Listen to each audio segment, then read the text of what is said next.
नमस्कार मंडळी, आज आपण पाहणार आहोत आई तुळजाभवानी मातेचा सेकंड एपिसोडचा रिव्ह्यू। तर देवीचे आगमन पृथ्वी तलावर होते, मग सगळीकडे प्रकाशाचे किरण पडतात आणि आई तुळजाभवानी मातेचे कुक्कुरसुराचे सैनिकांसोबत युद्ध चालू असते। इकडे महादेव कैलासावरून पाहत असतात, तेव्हा आई तुळजाभवानी मातेने सैनिकांचा संहार केला। आईच्या चमत्काराने त्या स्त्रिया ज्यांना हे सैनिक बांधून ठेवतात त्यांची मुक्तता होते। इकडे मात्र नारद मुनी महादेवांना म्हणतात की असुरांच्या मृत्यूनंतर एक एक मणी हे माळेमध्ये होऊन हे भलतंच नाही का? पण देवीने मात्र तुमचा विश्वास सार्थ ठरवला। तेव्हा महादेव म्हणतात की देवीच्या मातृत्वाबद्दल आम्हीच काय, सृष्टीतला प्रत्येक जीव खात्री देईल, यात काहीही शंका नाही। नारद मुनी म्हणतात, परंतु तुम्ही साक्षात देव असूनही देवी मातेच्या मनाचा ठाव मात्र घेता आला नाही, परंतु तुम्ही खात्री बाळगली म्हणून देवी लढल्या। महादेव म्हणतात की तुमचा चतुरपणा आम्ही ओळखतो। मुद्दाम विषय वाढवण्याचा विचार करतायत ना, जेणेकरून देवी स्वतःहून भेटतील। तेव्हा स्वतःच्या मनाची 4 वाक्य तुम्ही म्हणाल की तुमचे महादेव म्हणत होते, त्यांनी खात्री दाखवली म्हणून तुम्ही लढलात। तेव्हा नारद मुनी म्हणतात की आमचा असा कुठलाही हेतू नाही। महादेव म्हणतात की यावेळी तुमच्या मनावाला बिलकुल भुलणार नाही। यावेळी आम्ही आमच्याकडून वाद वाढवूच देणार नाही। तेव्हा नारद मुनी हसतात आणि म्हणतात की तुमच्यामध्ये वाद झाला हे तुम्ही मान्य केलं, परंतु थोडा तपशील समजला असता तर आम्ही काही मदत करू शकलो असतो। म्हणजे आम्हा लेखनांना वाटणार ना की तुम्ही दोघांना कायम एकत्र असे। म्हणतच महादेवांना राग येतो आणि तो तसाच निघून जातो। नंतर नारद मुनी नारायणाला हाका मारतात आणि म्हणतात की आता महादेव वाद सांगायला तयारच नाही, कैलासावर राहून वादाचे कारण शोधलेच पाहिजे, मग मातेची भेट घेतली पाहिजे, असे म्हणून तो निघून जातो। इकडे गावामध्ये तुळजाभवानी एका अर्थी संरक्षणासाठी आली होती आणि दुसरीकडे मात्र अशी आई होती की ती स्वार्थाने बरबटलेली आणि विशाल करण्यास होती।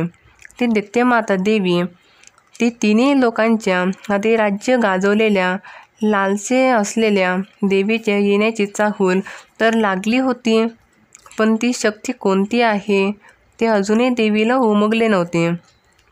तेव्हा ती दैत्यमाता म्हणते की ती स्त्री आहे का पुरुष, कोणती शक्ती आहेस, प्रगट होण्यास सांगते, पण ती मात्र येत नाही।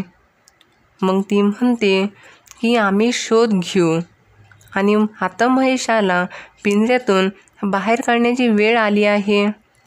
इकडे ती चिमुकली देवीला हातपुडे करायला सांगते आणि म्हणते की लागलं नाही न, कारण हे दुष्ट लोक आहेत, त्यांनी आमचं गाव घर सगळं जाळून टाकलं, पण अजून त्यांच्यासोबत खूप लोक आहेत।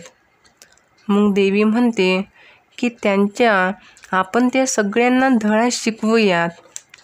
चिमुकली म्हणते की भीती नाही वाटत? मग देवी म्हणते की आपण वाईटाच्या समोर धीटपणे उभे राहिलो की ते पळून जातात, मी पण लढणार त्यांच्याबरोबर, अशी चिमुकली म्हणते। देवी म्हणते की तुमच्यावर आता ही वेळच येणार नाही, आम्ही आलो आहोत ना, आमच्या लेकरांना आम्ही संकटात कुठेही सोडून जाणार नाही, तुम्ही आमचा मनापासून धावा करा, आम्ही त्वरित येऊ आणि तुम्हाला आवडेल त्या नावाने तुम्ही आम्हाला हाका मारू शकता। मग ती चिमुकली म्हणते की आई धावा करा, आई धावा करा। तेव्हा देवी मातेला आई म्हणाल्यावर आनंद होतो आणि प्रेमाने चिमुकलीच्या तोंडावरून हात फिरवते। इकडे महिषासूर पिताश्री त्याला जवळ बोलवतात, तेव्हा महिषाचा भाऊ त्याला युद्ध करण्यास सांगतात.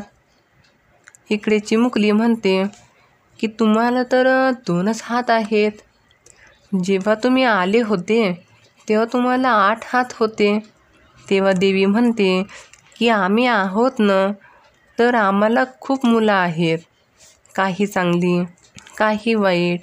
काही हात चांगले मुलांच्या लाड करायला, तर काही हात खोड्या करणाऱ्या मुलांचे कान पिळायला.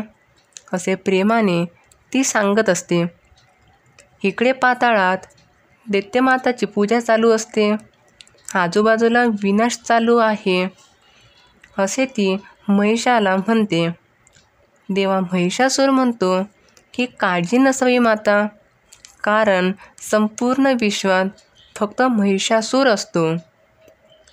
इकडे कैलासावर माता पार्वतीसोबत वाद चालू असताना नारद मुनी म्हणतो की आता कैलासावर इकडे तिकडे वादच सुरू आहे. तेव्हा नंदी येतो आणि हे सगळं ऐकत असतो. तेव्हा तो म्हणतो की काय पूर्ण होणार, काय करताय? काय तुम्ही सारीपाटाजवळ तुम्हाला ठाऊक आहे ना की सारीपाटावर बंदी घातली आहे?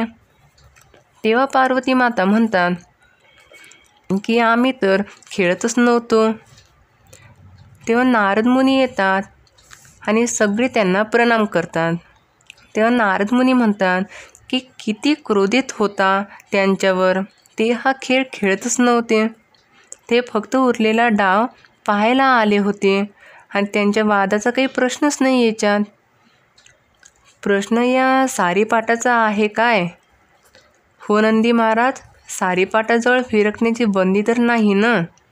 तेव्हा नंदी बोलतो, या सारीपाटामुळे माता पार्वती आणि महादेवांचा वाद निर्माण झाला.